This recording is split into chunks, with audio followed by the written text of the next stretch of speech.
We already have a decision made in our mind. Here's what I want to do. Here's what I'm going to do. And you try to get God to co-sign on it. This is a very close thing, and you just go silent on me? And it leaves them stuck, hurt.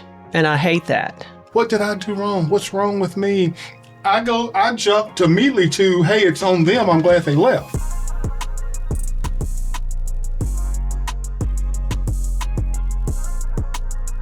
Toxic or just tense? And how do you know the difference? That's what we're going to talk about today on Marriage with Jim and Teresa. I'm your host, Jim. Joining me in studio is my co-host and my wife of the last 40 years, the mother of our 4 children, Teresa, the therapist. What's up, Teresa? Hi, Jim. Also joining us in studio. My name is Ellie. I'm the youngest daughter. Wow. Somebody invaded our space, Jim. Exactly. I don't think that's how I would position it. I am gracing the place. No, I'm just... So Elizabeth's been instrumental in getting this whole show kicked off. She's been behind the camera for most of the time, and she brings an interesting perspective with her demographic, her age group. So we thought we'd bring her out here in front and see, and you guys will ultimately tell us, is this helping or hurting?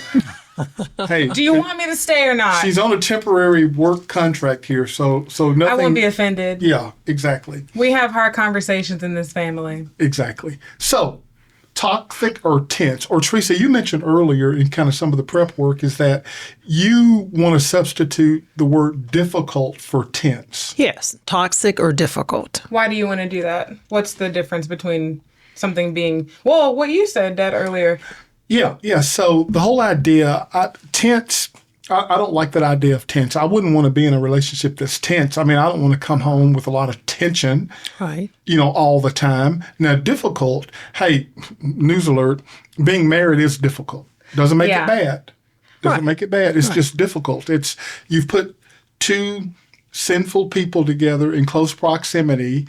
Selfish people, I might add. Mm-hmm. Hey, Jim, not me. I'm selfless. Yeah, Everybody's sure you are. selfish. Exactly. Everybody. So, toxic or difficult. So here's the difference. There's nothing wrong with your relationship being difficult from time to time. It shouldn't be difficult all the time. Yeah. But now toxic, where there's physical, emotional, verbal abuse, that's a whole different animal. Yeah.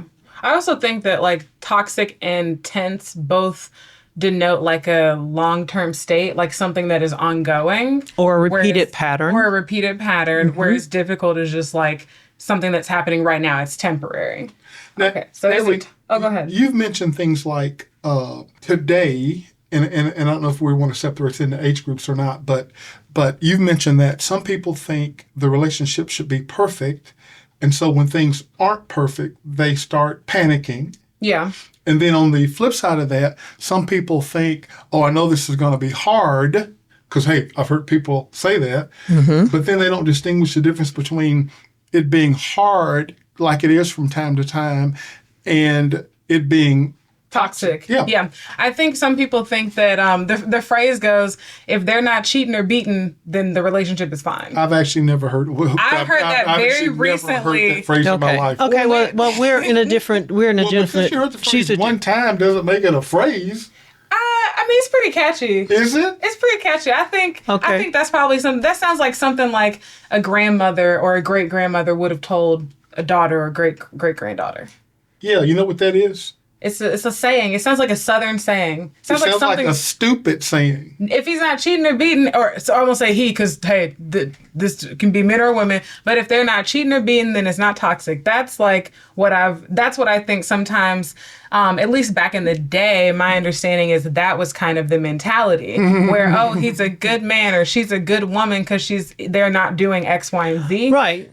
Yeah, whereas but today, I agree. You agree that you've heard that? I agree. She agrees with the sentiment. Right. The sentiment is that you stay there, you endure whatever. If they're not beating you or whatever, you endure because there's going to be difficulty. And years ago, women couldn't leave because men probably had, were able to take care of them financially better. So they didn't leave. However, a lot of those relationships were toxic. Yeah, I would agree with that. Yeah. And I also think today, to go on the other side of that, it's if someone has, what is it? It's kind of this idea that, because I've been seeing this a lot on social media lately, how people feel like you're dumping if you're sharing something difficult that you're going through or you're experiencing a difficult time in your life and you want to share that with your friends, they feel like you're almost like trauma dumping on them just because you need someone to talk to.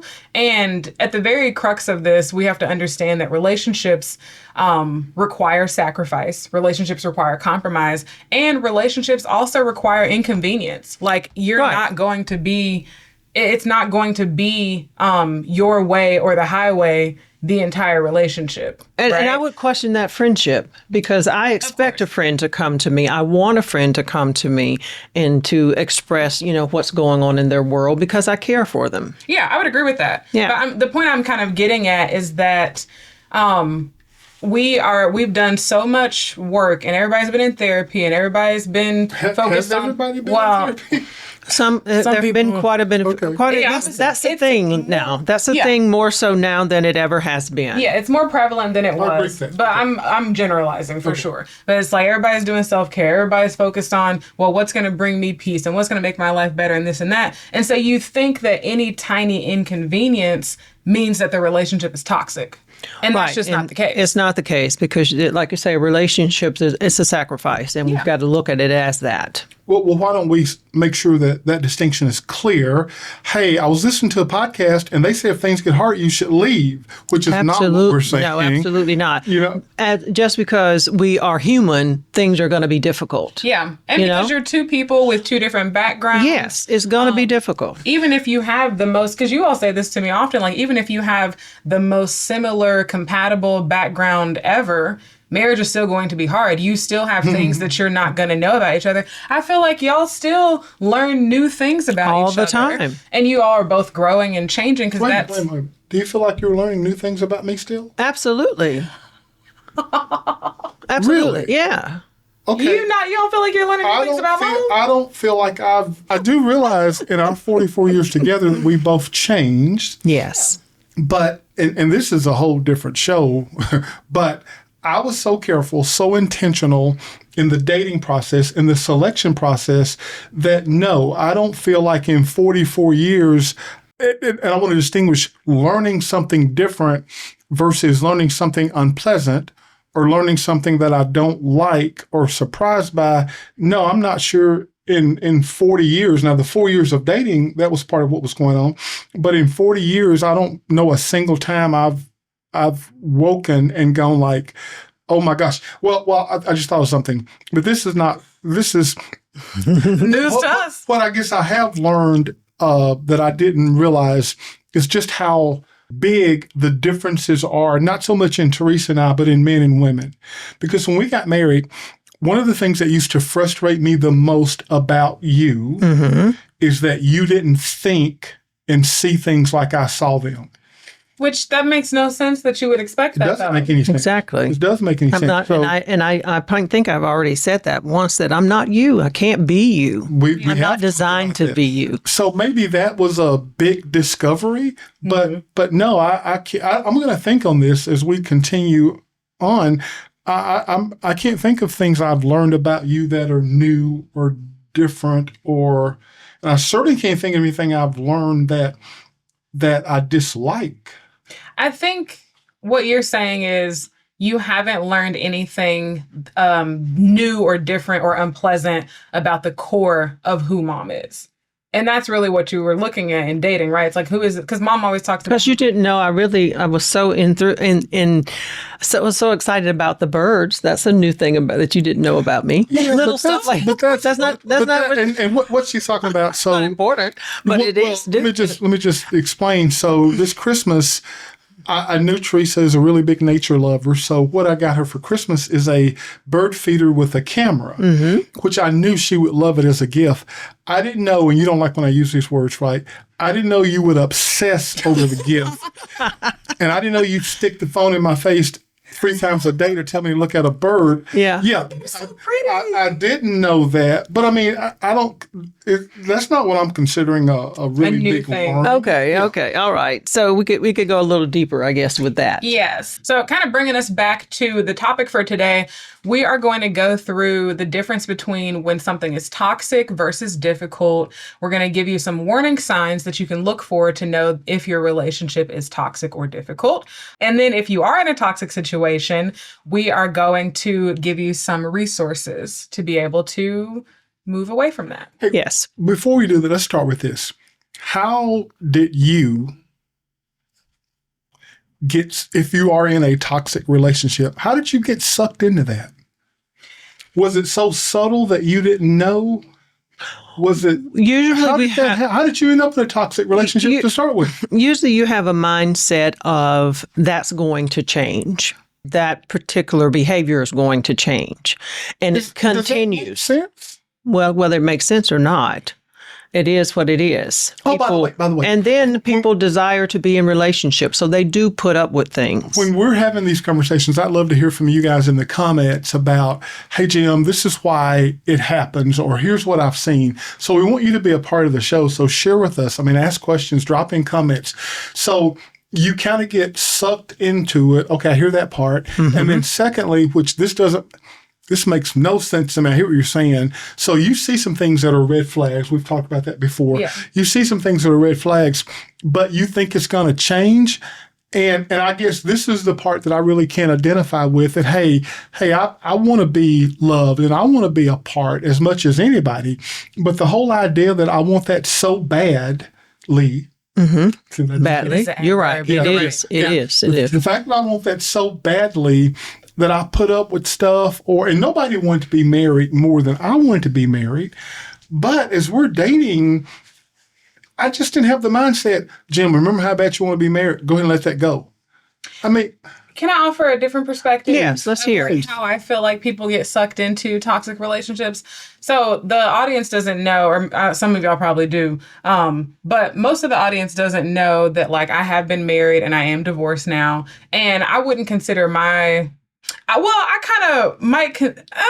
Was my relationship toxic? It was difficult. I don't think, but it was difficult because I ignored a lot of red flags.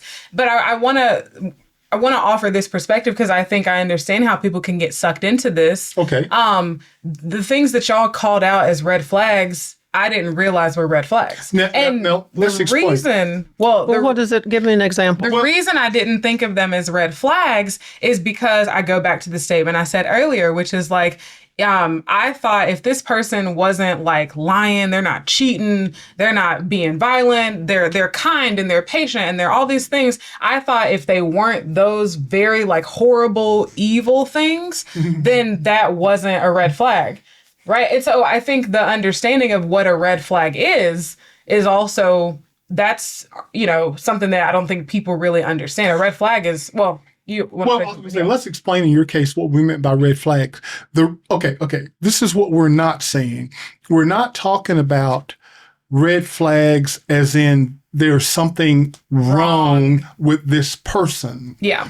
We're talking about red flags in terms of what we shared with Ellie is that we feel like we know you pretty well. We feel like we know who you should partner with, what kind of person you should partner with, what that should look like. And so we didn't see that in the partner that you chose. That's what we mean by red flags. Doesn't mean the person was a bad person. Doesn't mean the relationship, so I answer your question. No, I don't think the relationship was toxic. I just think you ignored some things that said to us, this isn't going to work because you need this given your personality. Yeah. You're marrying that. I specifically said that. Absolutely. So you needed something else. Key word here, which this is a lesson I've been learning. I've been divorced for 2 years and I've been learning a lot of lessons. Living back home with my parents has taught me a lot of different things as well. I think there is a huge difference between chemistry and compatibility. So whereas I felt like we had great chemistry, which is why, again, the things that you're saying, so it was two things, right? I felt like we had great chemistry, and then I also felt like red flags meant the person had to be a bad person. So those two things, is what caused me to dismiss a lot and not understand what you all were saying. You all were saying, hey, this person isn't compatible with who we know you to be, with what we know that you need, given the life that, I mean, hello, we all live together, like you raised me. So given the life that you all gave me and the you know, I feel like we're still very close, but I felt like even growing up, we were very close. You all understood certain things that I would need and that would be compatible. Yeah. So I get that. But at the time, I didn't get that. I didn't get that at all. Okay. So what? And you go back. Going back to what you said about how could a person be in this type of toxic relationship? Yeah. A person can. It's a subtleness about this particular person that the behavior repeats itself. This person might act a little interested in you doing something or going somewhere or looking through your phone or whatever, you know, and it comes off as I care about you, but then it becomes a bit of repeated behavior, which then it becomes controlling aspects. So that's why it's a little subtleness to this. So you're saying initially, I'm like asking you questions like, hey, Teresa, what time are you going to be back? Yeah. And you don't see anything wrong with that. And in a lot of instances, is there anything wrong with that? Right, there's nothing wrong with that. But depending on the intention, right? Hey, let me see your phone. Well, I asked for your phone. You asked for my phone, but I'm not looking for stuff. Right, not a problem. I'm not going through it. I'm either looking for something very specific that whatever. So you're saying it's so subtle that the person doesn't recognize it as potentially, or are we saying potentially toxic behavior, or it's already toxic? Potentially, yeah. Well, it seems like we're asking a lot, Jim. I mean, okay, potentially toxic, not toxic. You're asking a lot. So I think the key word here, and so we're going to do the best we can to give you like signs to look for and help explain the difference. But I think the biggest thing that we all need to learn to practice when we're dating, engaged, married even, is discernment. Like that's what it comes down to when it's all said and done. I know we're not talking about this necessarily. I don't know if we talk about, well, I don't think we're talking about narcissistic behavior today, but I would remember listening to a podcast by like a narcissist expert, and one thing that she said. Can you be a narcissist expert without being a narcissist? Yes, well, go ahead. I think you can, Ben. Go on. Well, it's on your favorite podcast, The School of Greatness, is where she was interviewed. Oh, okay. Yeah. Now, okay. Now there's more credibility because it was on that podcast. Go ahead. Keep going. That's not my favorite podcast. This would be my favorite podcast, but keep going. Fair. Yes. Keep going. One thing that she said, though, she brought up discernment. She was like, there's really no way to tell because, and this is another thing I hear a lot online, is people are very good at pretending to be something that they're not. So the only way to really, you just have to allow for time, or you have to have discernment. And the only way to practice discernment is to have patience and allow for time to pass. So that's why I encourage people to date. If they're in really want a long-term relationship, they need to see the person in different situations. Yeah. See how they respond to other people and all of that, you know. Go ahead. I'm sorry. No, that was pretty much it. But we have not specifically defined what difficult looked like. Well, before and we then do that, what a toxic looks like. We want to make sure we do that. But let me back up with Elizabeth. Discernment. Okay, so one of my most earnest prayers, in addition to Lord, send me a wife, and actually before I started praying, Lord, send me a wife, I was praying this first because I was reading one day and it was like, if you want wisdom, just ask, and the Lord gives liberally. I was like, wait, what? All I got to do is ask? Who doesn't want wisdom? So I started praying that. It was part of my regular devotion time. So the point I'm making is, hey, Jim, how do I get this discernment? Hey, I think discernment's one of the spiritual, I think it is a spiritual gift. Mm-hmm. Yeah. But it's something you can pray for, Lord, show me. And this gets to the point of praying with your mind already made up, which is what a lot of us do. We already have a decision made in our mind. Here's what I want to do. Here's what I'm going to do. And you try to get God to co-sign on it. So when we talk about discernment, I don't want to make it seem like this is something unobtainable. I mean, it's something that you can be, okay, how do we get that? Praying God's gift, God's word, and godly friends saying to us, hey, Teresa, hey, Ellie, here's something you might want to, here's something I'm seeing. Just want to point this out to you, but go ahead. Right.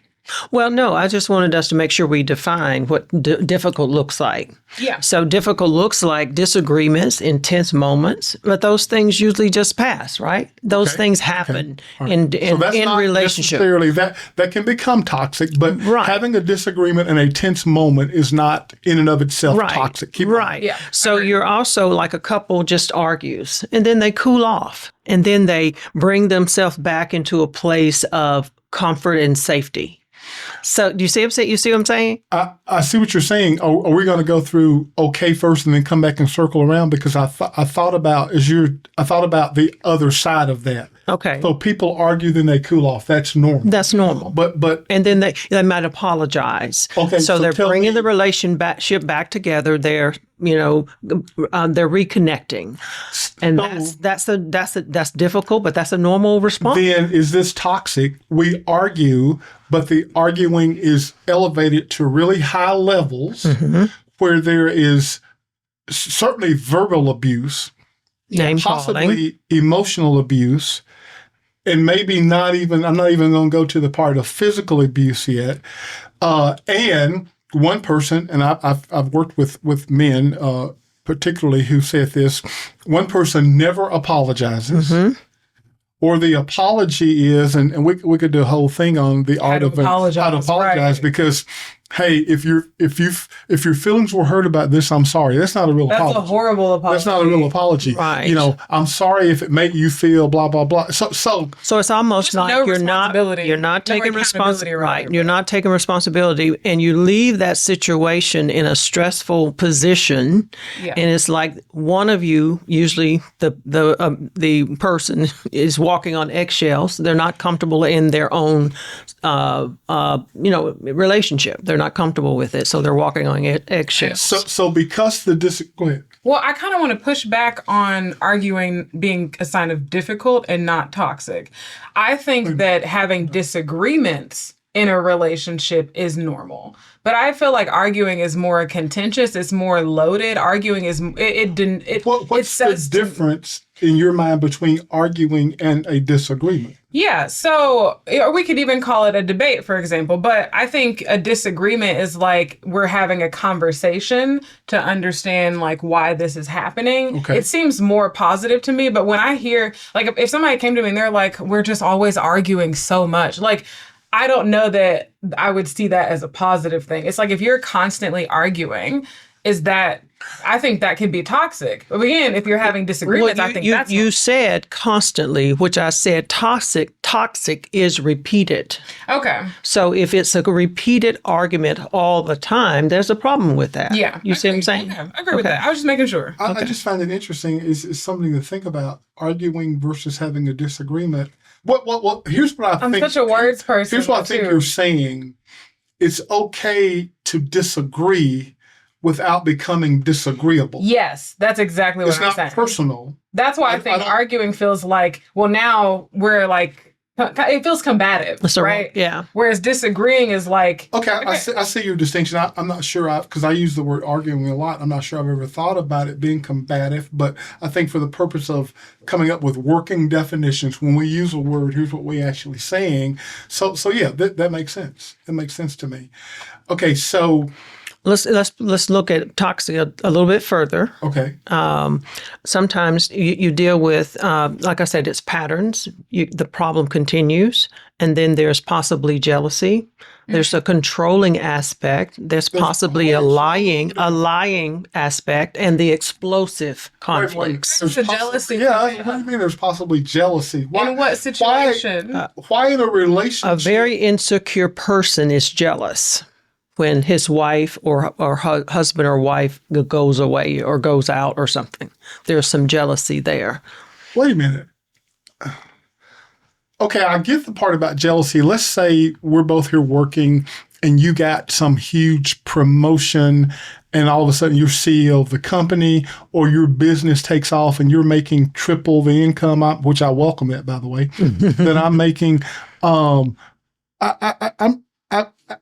I hear what you're saying. But you can't believe it. Yeah, that's what I'm trying to say. That's exactly what I'm trying to say. Well, and like I say, it wouldn't be like, I don't think it would be so much that. Now, there might be some feelings of intimidation or something if that person didn't make this amount of money or whatever. You work with somebody of the opposite sex and you say to me, hey, we've got this meeting tomorrow morning, or we're both going to Chicago tomorrow. I mean, there are all kind of rules about how you should travel with somebody of the opposite sex. But let's say you're just meeting up there for a meeting. You mean I could be, as a toxic part of the relationship, jealous about you going off in that situation? Is that what you're saying? So absolutely.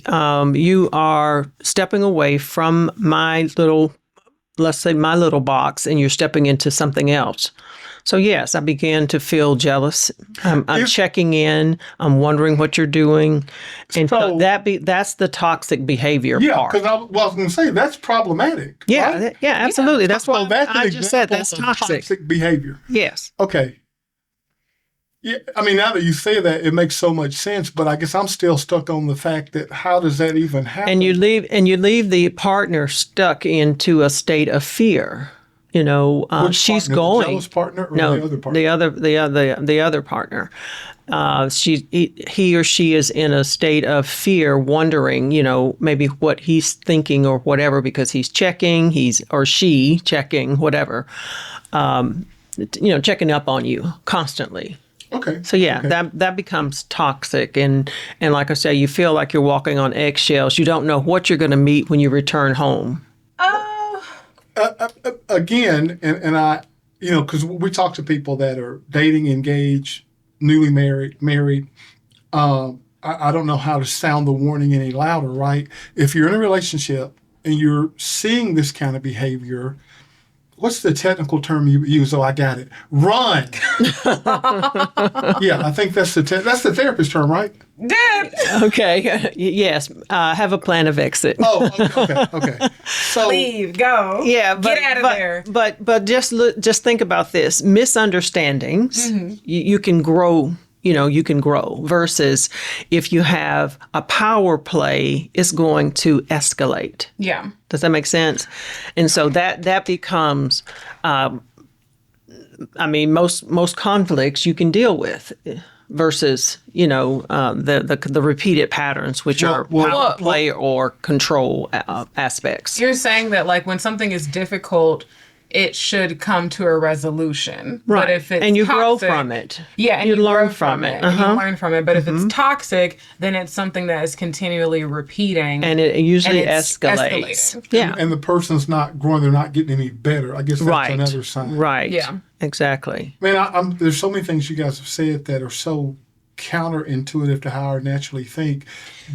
The jealousy thing, I'm trying to figure out how to, like, phrase this example, but I was listening to another podcast. Wow, you sure listen to a lot of podcasts. Listen, I'm on social media. I like listening to podcasts. I listen to the news.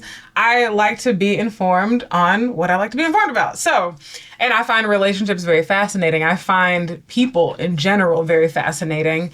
And I think the jealousy can come into play when you think about traditional roles.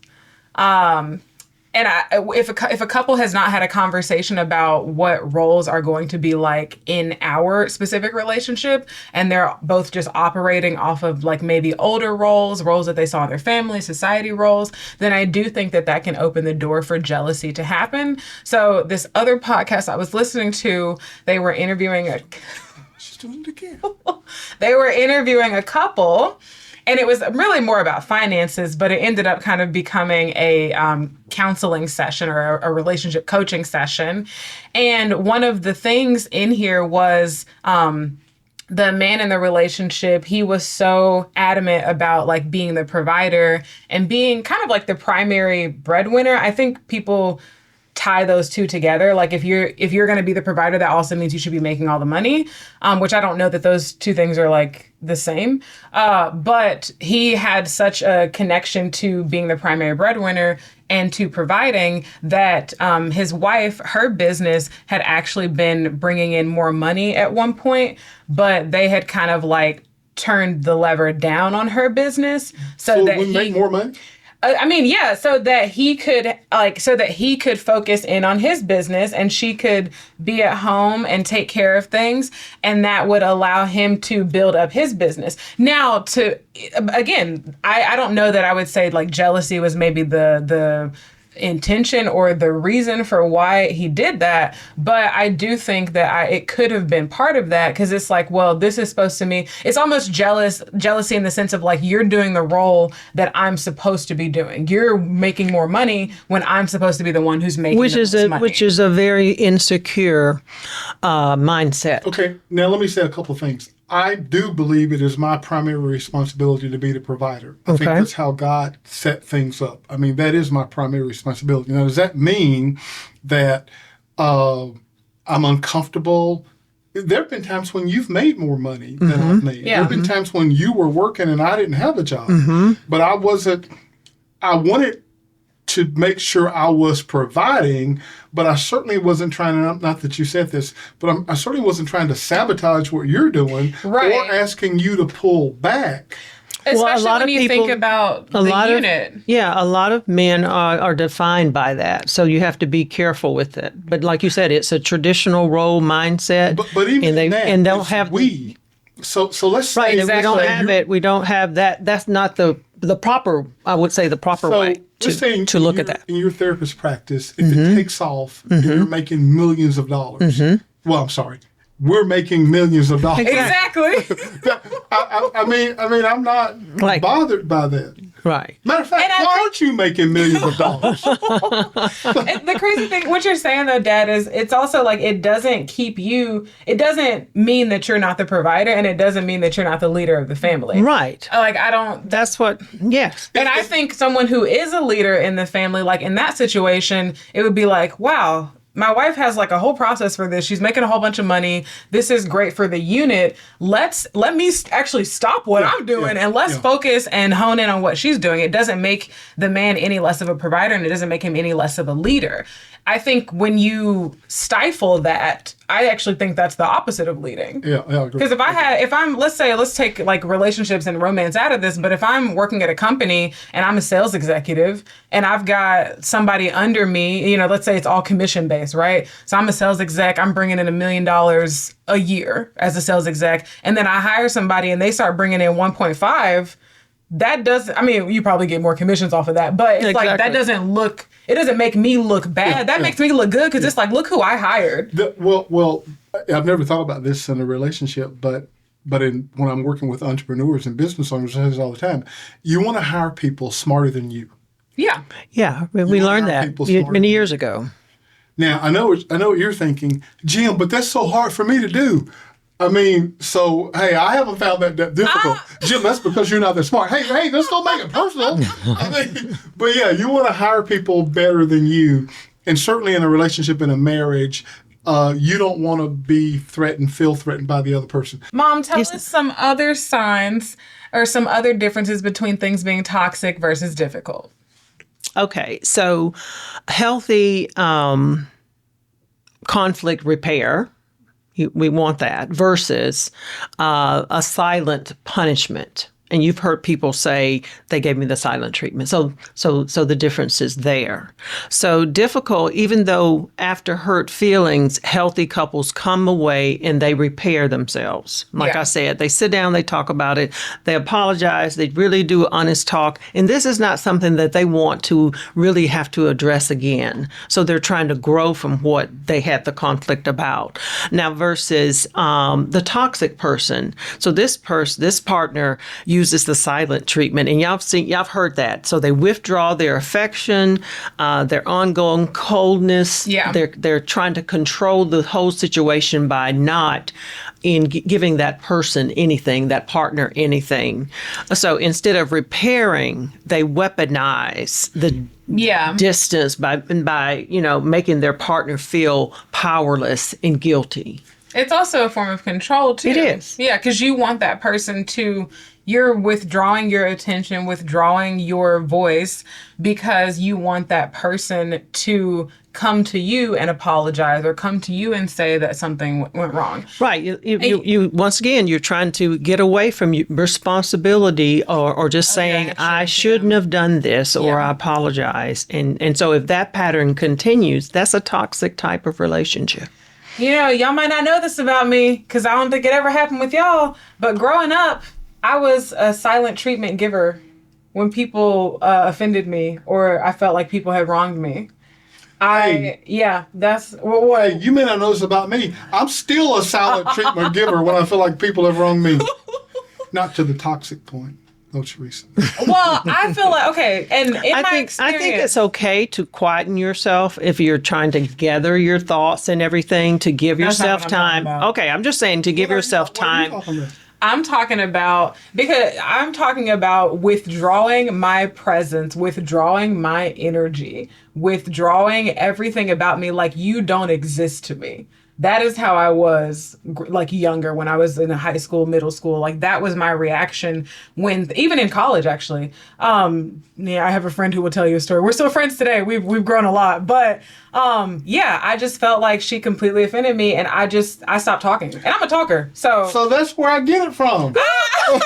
Now I see why I do it. That doesn't make any sense. Does it not? No. Now I see why I do it. Wow. But the reason I think it's so, because I would almost liken the silent treatment a little bit to ghosting in that they have like a similar, they make the other person feel a similar way. There's no resolution. They're confused. They think they did something wrong. And I think that given the silent treatment, I think, now that I'm mature, grown, I think let's not go too far. You mean maturing? Maybe that's what you're trying to say. Okay. I think that giving the silent treatment, I think that ghosting is one of the worst things that you can do to another human being. I think it is too. Oh my God. It's horrible. That's a whole separate show. It is, but listen, doesn't that have to do with how you feel about yourself? Okay, so a person disappears on me. Hey man, good riddance. Let the doorknob hit you where the good Lord split you. Maybe that's people horrible. get to that. People rarely start at that point, though, Dad. You have to imagine this is like somebody that you've been talking to, and in the case we're talking about, this is somebody you're married to or you're dating. Well, yeah, you're engaged to. we're talking about relationships. This is a very close thing, and you just go silent on me? Yeah. So for 3 days? What's your... For 3 days? No, 3, I could be dead. I mean, we've been 3 days. No, I'm just saying this is what I'm talking about. This is the toxic part of this. The silent treatment is usually, I've got to get your attention. So it might go on 3 days. Yeah. And somebody's going to give in because... We say, okay, we did a whole show, ghosting, breadcrumbing, and zombieing. We did. Yeah. So let's make the distinction. Ghosting, you disappeared. You didn't come back 3 days later. You're gone. Right. Yeah. So when that happens, I don't understand why you feel like that's the worst thing you could do to somebody. I say both. Silent riddance. But I'm talking more about the emotional impact of it, because where you're at, you kind of get there immediately. I don't think a lot of people get there immediately, but this also has to do with the way that people view dating. I think a lot of dating today it's almost like people move in very quickly. They really do. Yeah, it's like dating. You think that like, this is my person. I've chosen this person, so we're dating. That's not what dating is. We know that now, Dad. I'm just saying that I know that now. Well, you're right. A lot of people will step into things too quickly because you haven't really observed a person. You haven't spent time with this person. So why would I jump into Here's what you guys are saying, why would you jump into being that close proximity to another person that you truly don't know? Yeah. Here's what you're saying, and I see this being a common mistake. While you're dating, you put up with everything. Then once you get married, you put up with nothing. So your tolerance level in dating, you get there too fast. So you mentioned I get there too fast. Like when somebody ghosts me, I do immediately jump to, hey, I don't go through the, what did I do wrong? What's wrong with me? I jump to immediately to, hey, it's on them. I'm glad they left. And I see that now, but that's something that I only very recently came to understand. So what Really? so what I'm getting at is you're talking about the way things should be, and I'm trying to share the reality of what people are going through. And it's not everybody, again, but I'm saying, like, I do think there are a lot of people where it's like, I mean, ghosting, if people felt the way that you feel about ghosting, it wouldn't be such a problem right now. That's why I don't see why it's such a problem. But everybody don't think that Everybody way. doesn't think that way. Everybody doesn't know. I mean, you and mom have done, y'all been married for 40 years. Y'all have done hours and hours and hours of training and coaching and counseling. Like, most people don't have that experience to come to the understanding that you have right now. So that is why I say, from an emotional impact standpoint, ghosting, silent treatment, breadcrumbing, any one of those things, I think it's one of the worst things that you can do to another human being. Yes, I truly absolutely. believe that. So let's just go back to repair brings a couple closer, Yes. but a silent punishment, silent treatment drives them apart and keeps them wounded. You know, their wound is still open, and all you just feed that wound, you know? I understand. And that person, and it leaves them stuck, hurt. And I hate that. And that's when you need to go to counseling. Absolutely. Do you Counseling- need to, okay, let's talk about if you're dating. Well, do you I'm need about to to go say- to counseling, or do you need to go on down the road? Yeah, that's fair. If you're dating, that's when you need to. If let you're me dating, ask you you can this. step away from that. You guys said something earlier. Let's go back to this. I hear it's rough out there now. I mean, I wouldn't know, I'm not out there, but I hear that it's rough out there now. But this is the part I'm having trouble with. Hey, Jim, you don't understand how it is out here right now. So does that make you settle? Does that make you put up with stuff you ordinarily wouldn't? Let me try to I help. think Let me it's- help you. Let me help you understand this a little bit better. A couple, you've been together. This person is feeding you what you desire, you That you're want. dating. You're dating, yes. They mess up. But then they come back, and not necessarily do they apologize, but they might bring you a gift. They might take that. you Who to falls dinner. for that? They Who might falls take for that? they might take you to dinner. They really try to make up for it But they never Without said I'm saying sorry. without saying I'm sorry. And my You can't make up for without saying I'm sorry. That's the point I'm making. No, you can. The person is desiring so some much. people They need see it it. as, they must be sorry if they're doing all these Right, things. exactly. And sometimes they'll send flowers, they'll send, they'll just lavish you with things, and then you forget about it. And No, it can, I don't think I would ever forget about myself. but I never well, forget. you're asking about why would people do this, because it is a subtleness about it, and it's a smoothness. This person is good. So, how can we help coach people not to fall for that? Well, what you Is were that a saying. personal thing? Is that, hey, Jim, that's just how they're built. That's just how I'm built. There's nothing else anybody can help them with? How do we coach people not to fall for that? I mean, we do it by what we're doing right now, which is going through the signs of what toxic versus difficult look like. Right. And you mentioned something earlier, Dad, about things being, dating being hard out here. And you're like, does that make you settle? Does that make this? I think that it's less about people feeling like they have to settle. I think for some people, yes, it does make them settle. It does make them think this is the best I'm going to get, so I might as well deal with this person as they are. But I do think for other people, it's just exhausting. It's I exhausting do that. when you... I've heard Yeah. that before, because they'll say, I just don't want to start over. Yeah. I've been with this guy for a while, For a and I just don't person want to going start down over. The wrong road. It's never the wrong time to turn around. Well, that's So what do you mean you don't easy. want to start that's over? easier said than Is done it? in a relationship. It truly is in today's Because time. things are so intertwined. But I'll give it to you, Dad. This goes back to we're looking at this the wrong way. And culturally, as a society, we are all looking at it the wrong way. It's being portrayed in the wrong way. Even the way that you hear people, the old ball and chain, like this and that, or whatever. Like, so we are inundated with relationship advice or tips, etc., that are all wrong. So even though what you're saying is true, that doesn't mean that that's people's reality, and it doesn't mean that that's how people are acting. All right. So, And I have one last thing I'll say about this, because this is a lesson, and it seems so obvious to me, but this is a lesson that I've recently learned.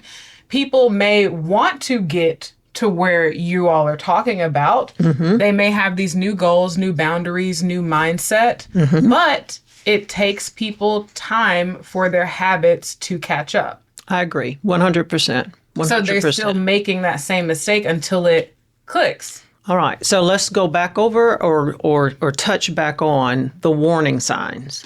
Okay. So if we're going to summarize the differences between what is toxic and what is difficult, I would say that when something is difficult, it resolves itself. But if it's toxic, it's going to repeat itself. So you're going to see a pattern. Number two, if something is difficult, it's a misunderstanding. Maybe that wasn't their intention. It's not rooted in control. If something is toxic, there's an element of control. There's a desire for power there. And that intention, that as the root of the issue, is toxic. So that's number two. The third thing would be when there is conflict, it is resolved in a healthy way. Versus what's toxic, which is this silent treatment / silent punishment / ghosting. We'll keep that in there for people dating, because I do think that's toxic to me. Absolutely. Yeah. Yeah. So those are the three differences between what's difficult, what's toxic. Okay. And Mom, you also wanted to go over some warning signs to watch out for. To watch out for difficult versus the toxic relationship. So going back, it's for this one, it's control disguised as protection. And so the difficult partner may worry about genuinely care about what's going on. So like you might say, when you get to, if I'm driving to back home or something, when you get there, check in with me, just honestly caring. The other person, the toxic person, might say, I'm just trying to protect you, but limits your freedom to go and do different things. You don't have the independence. They're uncomfortable with you doing this or that. Yeah. Hey, I think I see what you're saying. I think that's a big ask. I mean, how do you expect me to know I'm dating? How do you expect me to know I'm about to take a 3-hour drive back to college, back to school, back to wherever? Hey, when you get home, make sure you give me a call. Okay, that can seem like protection, right? So I think we're asking a lot for a person to be able to discern, we talked about that earlier, between that being control. What's the other term? Just care. Concern versus control. Yeah. But to the point about discernment, it's about time, right? And it's about seeing people in different situations, in different scenarios. Yeah. So I think maybe the way that would look is, I ask you to call me when you get home. You don't call me. Do I blow up? Yeah. Yes. And then do I try to hide that under? The reason I kicked out a hole in the walls because of my concern for you, right? Versus it really being my concern for my inability to control you. Right. Yeah. That's it. Yeah. That's it. That's a really great example. Absolutely. So then, this brings back another thing that I always say. My dad, he's got his phrases. I've got mine. So I'm going to share one. I'm going to share one with you. A lot of people like to say that actions speak louder than words. Well, I'd like to go a step further and say that reactions speak louder. I've never heard you say that. I've said that. You say you always say it. I've never heard you say that before. Well, to be fair, we haven't lived together in quite 7, 8 years or so. So I have said that. Okay. I've always felt like reactions. You always say it. Is it like you said it once in your life? I'm just, mean what you say. This is what we're talking about right here. Don't just be making words up. First of all, if a tree falls in the forest and you're not there to hear it, does it make a sound? The point I'm getting, just because you didn't hear me say it doesn't mean I'm not always saying it. Okay, keep going. Okay. So I would encourage you all to look at people's reactions and to what my mother is saying, which I finally understand why you say this, Mom, where it's like you need to see people in different situations, different scenarios. All your dates don't need to be, let's just go out to dinner or let's go to the park. Your dates need to be, let's go to a game. Let's go to church. Let's go to, I don't know, have a picnic outside in the park or something. Your dates should be different when you're getting to know someone, so you can see how they're acting in different settings. Absolutely. And then we could go on and on and on about what do you learn. So let's say you are at dinner and somebody is really rude to servers. Who would do that? I have no clue. I mean, just even if you're not a good person, let's just say on the very fact that like they could spit in your food. Well, there's no such thing as good people. That's a whole nother conversation. None of us are good people.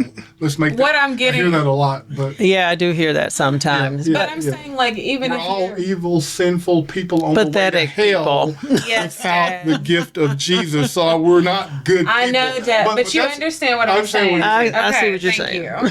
Continue. You were gonna say something on that. I forgot I was going to say, when you went down the whole trail, you went. Well, yeah, we Being kind of. rude to the server. Why would you do that? Thank you. That's what I was saying. I'll always get you back on Yeah. track. So that tells you stuff. I mean, how do they treat others? Right. Let me say a different way of what you said.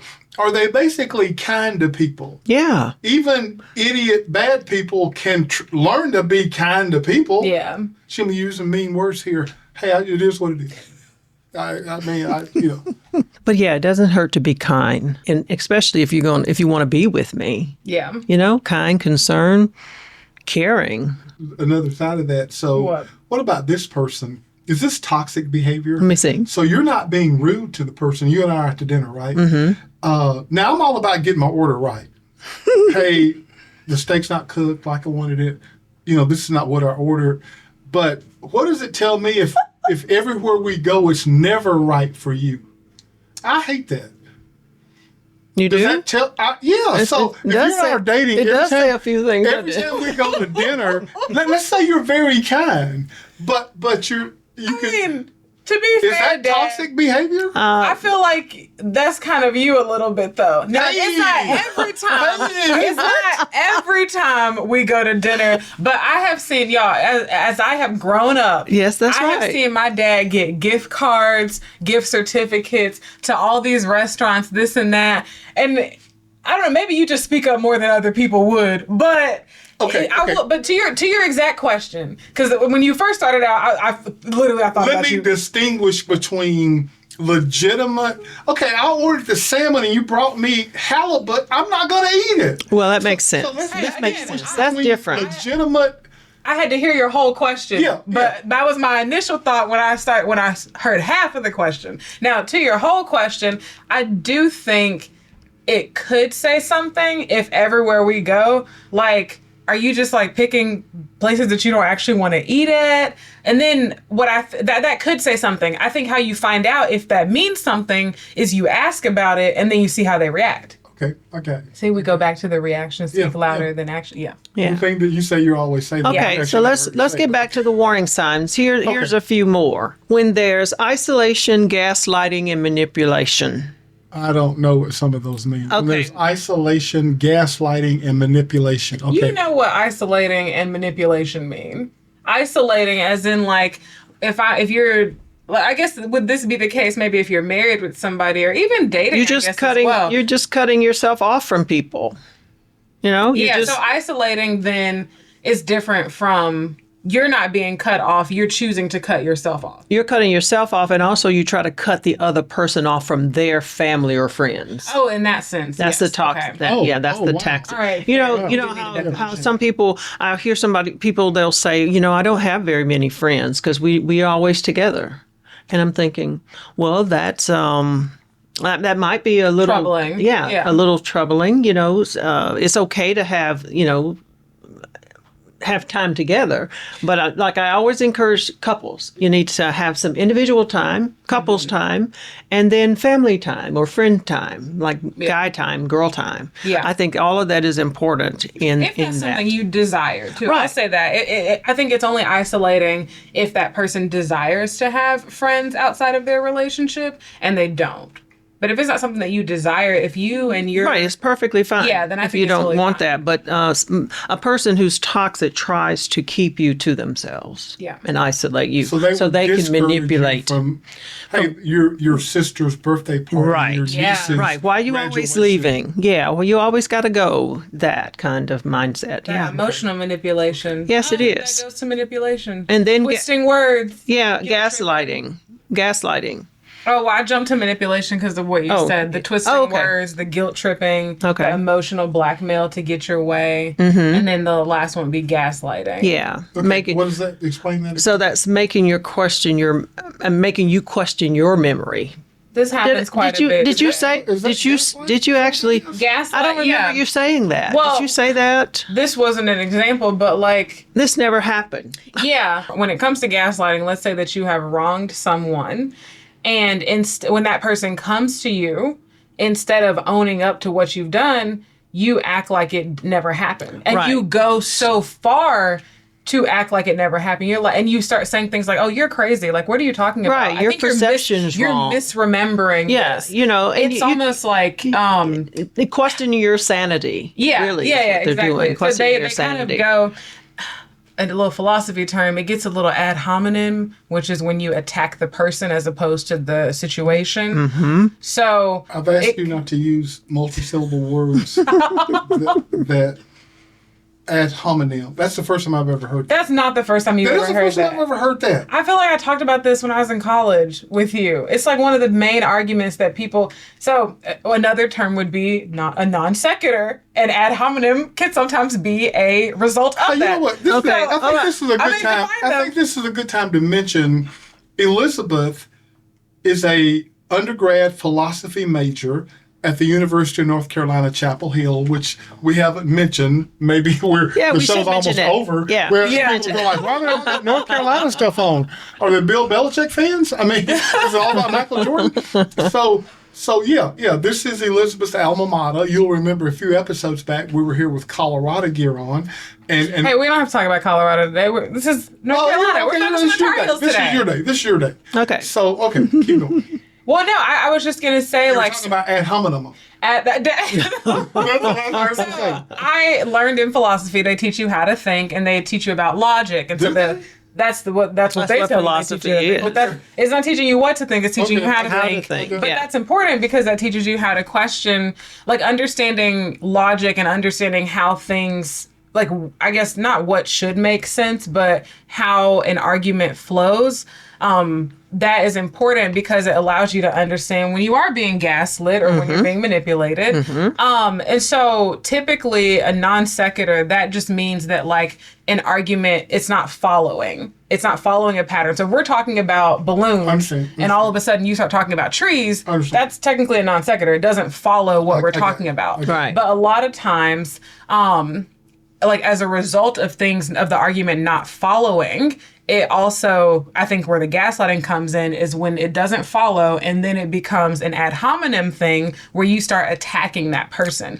So the person comes in and they're talking to you about their feelings and what Right. happened. So you non sequitur by making it about your feelings, right? Now you've changed the subject essentially. And then you ad hominem by going back and saying, well, you're misremembering, you're crazy, you don't understand that. Right. And so again, like I can pick up on those things or I see those things because of my undergraduate degree from the University of North Carolina at Chapel Hill. This right here is one of my prouder moments. To see the way you explained that and you broke that down. I'm not sure I've ever been prouder than what you just did. Okay, let's get going. Thank you. And I thought you wasted the 4 years there. You really wasted the 4 years. I learned a lot of how to think. Okay. Well, But I that's still make mistakes, to be very fair. We all do. And I often balance between like my logical side, or not balance, I struggle, I would say, with like kind of leaning into my more logical side versus my more emotional side. And I would say like as I've gotten older, I'm getting like more of a good balance between the two. But I do think, even though I understood those things and I could on a piece of paper tell you, oh, well, this doesn't follow, I don't know that I immediately did those things in my personal life. Yeah. Okay, let's continue with the warnings. Okay, what We else got you got? more warnings? Yes, we do. The chronic criticism, withdrawal. What are the good signs? Look. Chronic criticism. Okay, Yeah. that's a And telltale walking sound. and walking on eggshells. Well, wait a minute. That would be on you if you're walking on eggshells around me. Right? So you're Yes. telling the people if you're tiptoeing around because you don't want to set this person off. Right. Yeah. No, That's that's a- it. There it is. Yeah. Yeah. Yeah, and that's exactly what a lot of Okay. couples will do. They're in a sense of a state of fear all the time, and I'm thinking you don't want to live in that, Yeah. So come away When from you're that. talking to people like that in therapy, what do they tell you why they're doing that? Well, they don't want to go back over the same thing, or they start the same argument, or they're just trying to keep peace. That's what they're looking for, and not the chaos. So they walk on eggshells. They try to be considerate of everything that person wants to their detriment, I was mostly. going to say, yeah, that's Usually to their detriment. Other warning signs. What else you got? Well, that's all. that's the last one. Yeah. Okay, it's the last warning sign. So this is. I want to go next to when is it time to get help? Okay. Yeah. Oh, this the plug where they call you as a therapist? Yeah. No. Are you taking on more clients right no, now? mom, No. yeah. No. We can get you a therapy with someone else.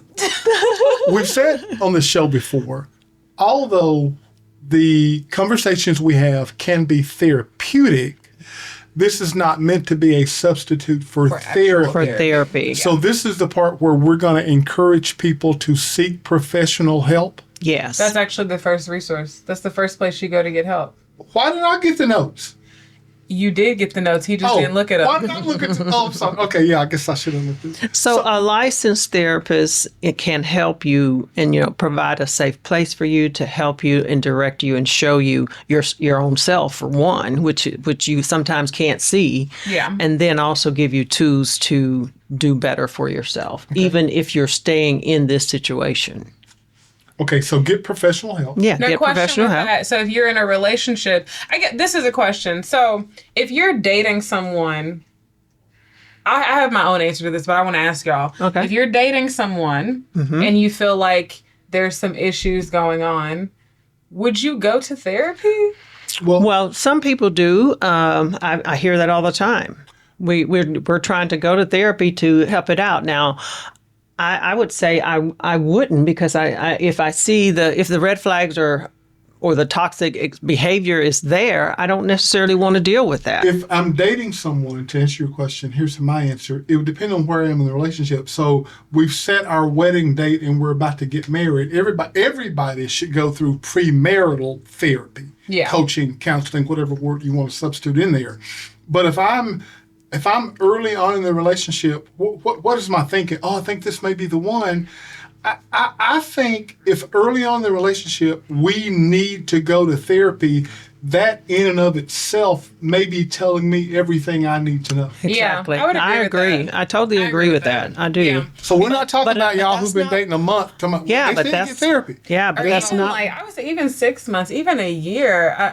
Again, unless you find this out in premarital therapy. Yeah. Maybe, Because but- that's like almost speaking to hoping somebody's going to change. They're right? trying to make it work. They're trying to make it work. Mm-hmm. And why? And what?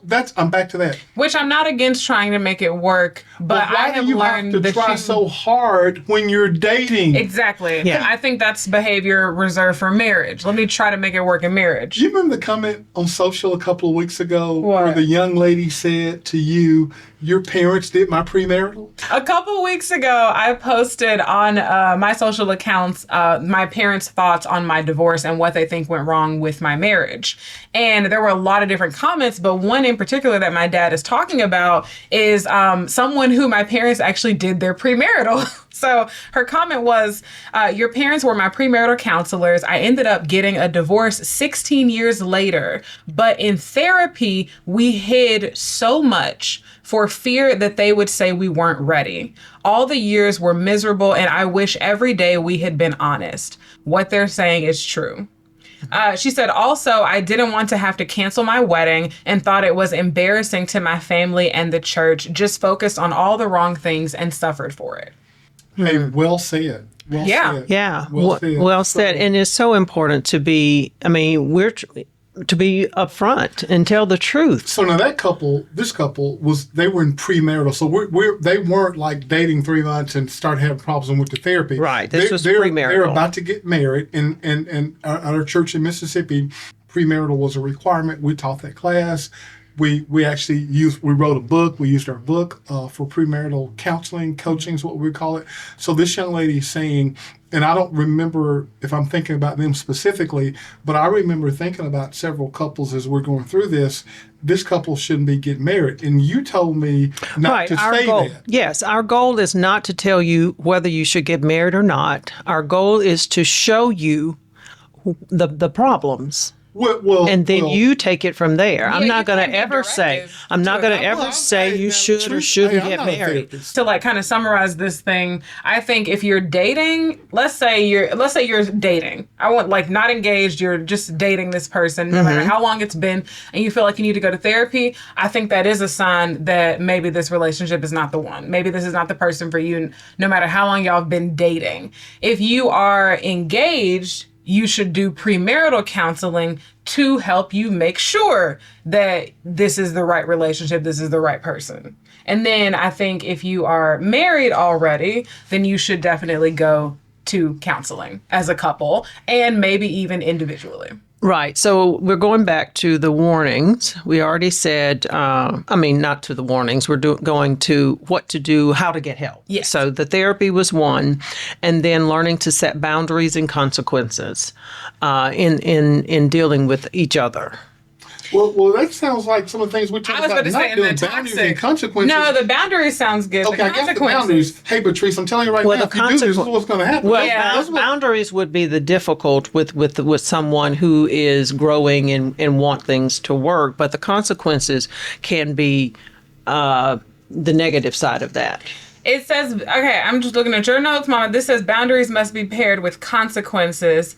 A toxic partner may push back, but boundaries communicate that your dignity, safety, and well-being are non-negotiable. Okay, so this is saying, I think what this is saying is if you're already in a toxic relationship, you need to... Well, that's why you're going to therapy. Yeah, you're in this. Well, you don't have to be in a toxic relationship. No, not necessarily. But we're talking about everything, the help that we are offering is if you are already in a toxic relationship. First thing, therapy. Second thing, you're saying boundaries and consequences. And you're saying that needs to happen in a toxic relationship because why? Why do you need the consequences?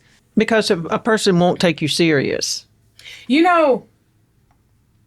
I have to agree with this because I initially I didn't need you to agree with her. For her to be telling the truth. But initially I was kind of like, I don't think that makes sense. Having consequences bound. Like, I don't know if that makes sense in a relationship because it does sound a little bit toxic to your point.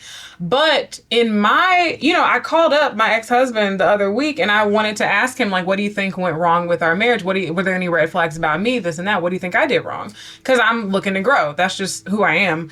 And one thing that he told me was when I started talking about the need for a separation, because there were a lot of different reasons that I had asked for that. But one of the reasons was I felt like he was not listening. He was not getting the help that he needed. And there was nothing that I could say. So I was like, well, maybe the separation will give us both some time to think and it will kind of like jolt him, like give him a dose of reality. I don't know. He said to me that he did not think I was serious. He did not think I was serious. He thought that like, oh, well, she asked for the separation, but hey, like we're still laughing and talking. Hey, I don't have to be rude to you just because I asked for a separation. We don't have to be mean to each other. But he did not believe me. I have another friend, family friend, who also went through a divorce and very similar situation to mine. And same thing. Her husband at the time, she brought up separation. He did not believe she truly was going to move forward with the separation. So I can see how and again, these weren't necessarily toxic situations, but I can see how when things are not going well, having the consequences with the boundaries can be important because it shows that you're serious and it shows that there needs to be a behavior change or there's going to be a situation change. Yeah, or a consequence. Yeah. Okay. Okay, I agree. Okay. right. I think That's the second one. The third thing, if you need help, it's creating an exit plan. if you are In a toxic relationship, Yeah. is to have, and you have to do it probably strategically. Yeah. So let your therapist help you do that. You can give dates and times, or you could say, letting someone Do you share know. the exit plan with the other partner? Or no? Absolutely No, not. in this case, Not in no. this case. Well, If this it's is toxic. Okay. Yeah. this is a mom's. Yeah. I think this is like when things are physically abusive, Right. So very heavily emotionally abusive. Right. It's not safe for you to share. Your right. exit So plan. so your therapist can somehow, document some things. You might want to tell a friend that can be trusted, somebody in your church, or maybe it's whoever you can trust. Set aside proper money. Proper documents that you want to maybe take with you. Identify a safe place to go if things escalate. Always find a way out, and then knowing the numbers to local hotlines and shelters. Yeah. Those are so important if there's abuse present. So go and go get help. Don't just stay there and get hurt.